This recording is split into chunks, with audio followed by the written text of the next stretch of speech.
juga dikenal dengan nama energi geotermal yang berasal dari bahasa Yunani. Dalam bahasa Yunani, kata geo memiliki arti bumi dan kata termal memiliki arti panas. Jadi ketika digabungkan, kata geotermal memiliki arti panas bumi. Energi panas bumi sendiri dihasilkan dan disimpan di dalam inti bumi. Jika dibandingkan dengan bahan bakar fosil, panas bumi merupakan sumber energi bersih dan hanya melepaskan sedikit gas rumah kaca.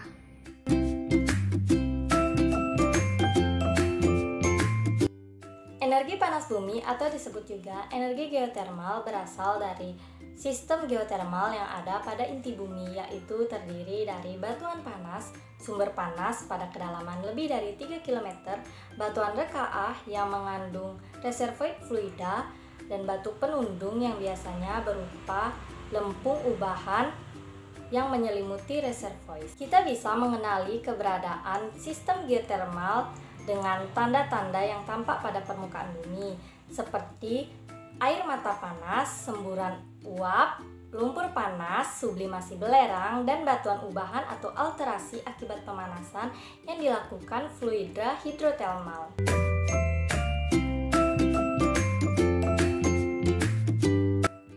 Sistem geotermal di bumi. Sistem geotermal dapat dikategorikan berdasarkan temperatur reservoirnya dan fasa jumlah zat homogen fluida di reservoir. Sistem geotermal berdasarkan kisaran temperatur reservoirnya dapat dibedakan menjadi 3 macam, yaitu sistem geotermal temperatur tinggi kurang dari 225 derajat Celcius, temperatur sedang 125-225 derajat Celcius, dan temperatur rendah kurang dari 125 derajat Celcius. Dilihat dari fasa fluidanya, ada sistem geotermal dominasi uap, dominasi air, dan campuran kedua fasa.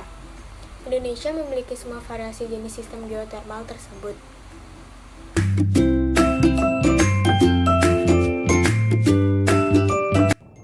Kelebihan energi panas bumi.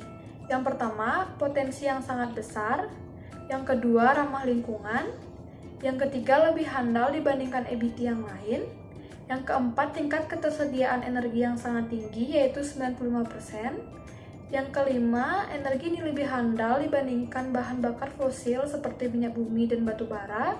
Dan yang terakhir, renewable 100%.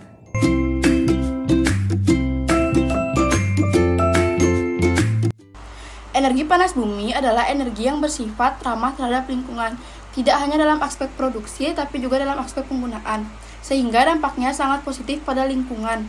Pada saat menjalankan proses pengembangan dan pembuatannya, tenaga panas bumi ini sepenuhnya bebas dari emisi.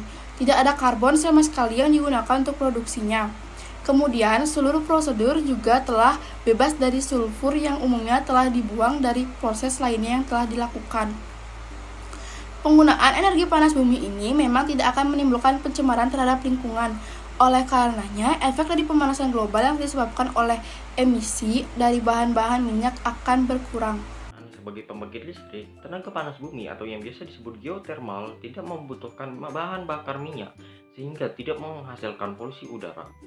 Oleh karena faktor-faktor tersebut, tenaga panas bumi atau yang biasa disebut geotermal mendukung prinsip dari kimia hijau, dikarenakan geotermal memiliki sifat ramah lingkungan dan merupakan sebuah energi yang terbarukan sehingga mendukung prinsip dari kimia hijau.